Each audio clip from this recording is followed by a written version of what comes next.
السلام علیکم۔ سیکھو اردو میں آج احمد فراز صاحب کے چند خوبصورت اشعار پیش خدمت ہیں۔ یہ کیا کہ سب سے بیاں دل کی حالتیں کرنی، یہ کیا کہ سب سے بیاں دل کی حالتیں کرنی، فراز تجھ کو نہ آئی محبتیں کرنی۔ یہ قرب کیا ہے کہ تو سامنے ہے اور ہمیں شمار ابھی سے جدائی کی ساعتیں کرنی۔ کوئی خدا ہو کہ پتھر جسے بھی ہم چاہیں، تمام عمر اسی کی عبادتیں کرنی۔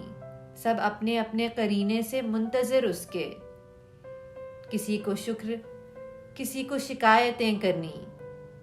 ہم اپنے دل سے ہی مجبور اور لوگوں کو ذرا سی بات پہ برپا قیامتیں کرنی۔ ملیں جب ان سے تو مبہم سی گفتگو کرنا، پھر اپنے آپ سے 100 وضاحتیں کرنی۔ یہ لوگ کیسے مگر دشمنی نبھاتے ہیں، ہمیں تو راس نہ آئی محبتیں کرنی۔